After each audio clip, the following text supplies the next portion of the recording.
Welcome to this deep dive.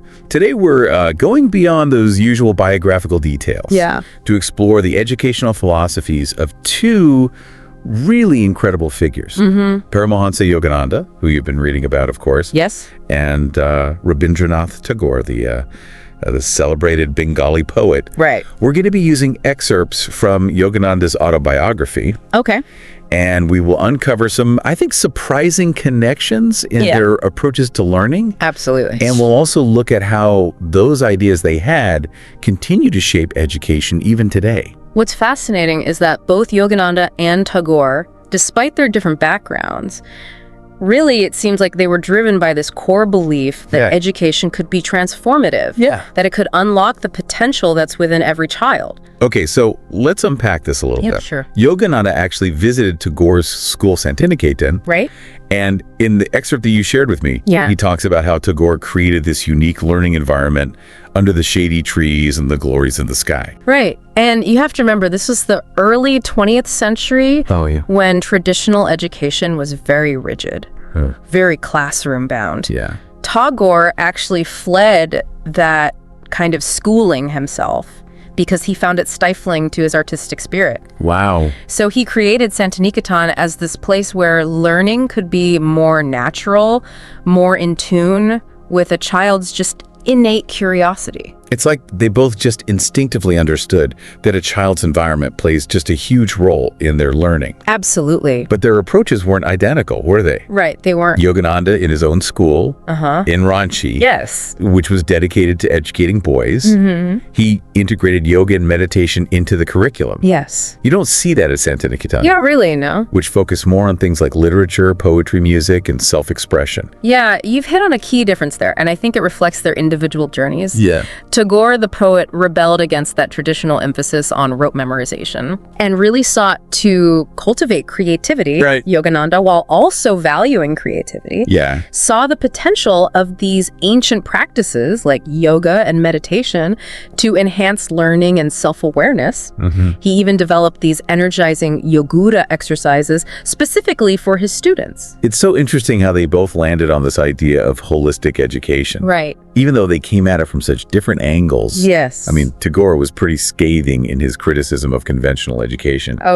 He said that kids were being starved on an exclusive diet of statistics and chronological eras. Have you ever felt that way about your own education? Oh, absolutely. I think many of us can relate to that feeling of being force-fed information without any real context or connection to our own lives. And that's what both Tagore and Yogananda were fighting against. They believed that true education should draw out the infinite hordes of wisdom within each child, as Tagore put it. That this wasn't just theoretical for them. They put these ideas into practice in their schools. They did. And their schools really reflect that commitment to holistic development. At Shantiniketan. Music and art weren't just like extracurricular. They were woven into the actual fabric of the curriculum. Tagore believed that engaging with the arts could really awaken a child's imagination and allow them to express themselves more fully. He saw creativity as essential not just for artists, but for everyone. And Yogananda, at his Ranchi school, placed a huge emphasis on physical well-being alongside academics and spiritual growth. He saw a strong connection between a healthy body and a healthy mind. It's fascinating how these seemingly different approaches actually share a common thread. Both Tagore and Yogananda understood that education is about more than just accumulating knowledge. It's about cultivating the whole person, developing their character, their creativity, their capacity for connection. That's such a powerful idea. It is. It really shifts the focus from simply filling students' heads with information to helping them become well-rounded individuals. Absolutely, and that's a legacy that continues to inspire educators today.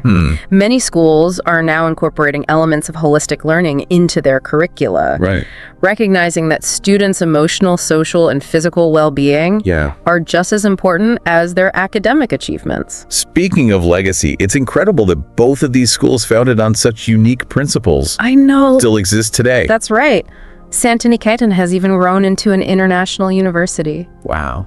Visvaharati, it's called. Okay. Attracting scholars from all over the world. Amazing. And Yogananda's Ranchi school continues to thrive, incorporating his teachings on yoga and meditation.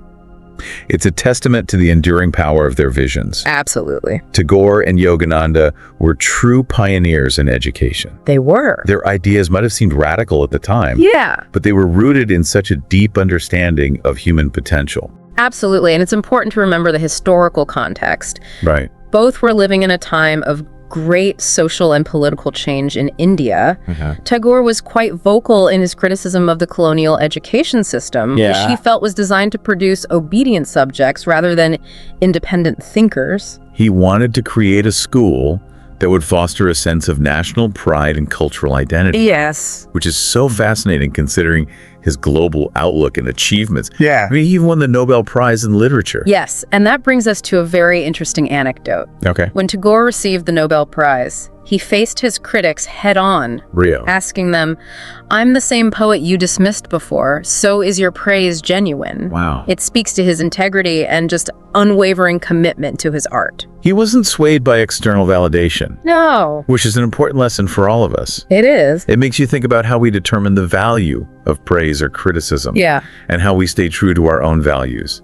It's about discerning what truly matters to us, regardless of external opinions or accolades. Right. And this sense of inner conviction is something that both Tagore and Yogananda seem to embody. This episode has really highlighted how much they valued self-expression.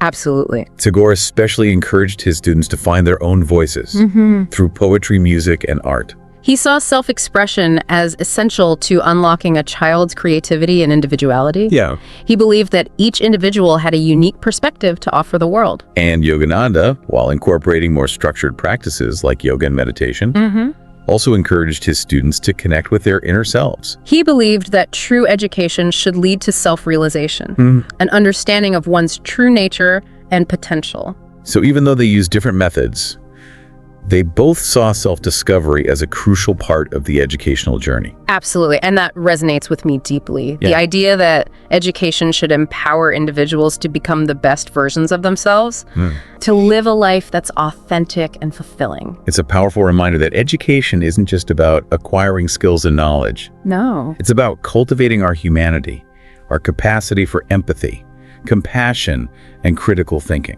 And in that sense, the work of Tagore and Yogananda continues to inspire us today. Their legacy is a call to action for all of us. Right. To think deeply about the purpose of education and to create learning environments that nurture the whole child. And that brings us back to you, the listener. Yes. What insights from Tagore and Yogananda's approaches resonate with you?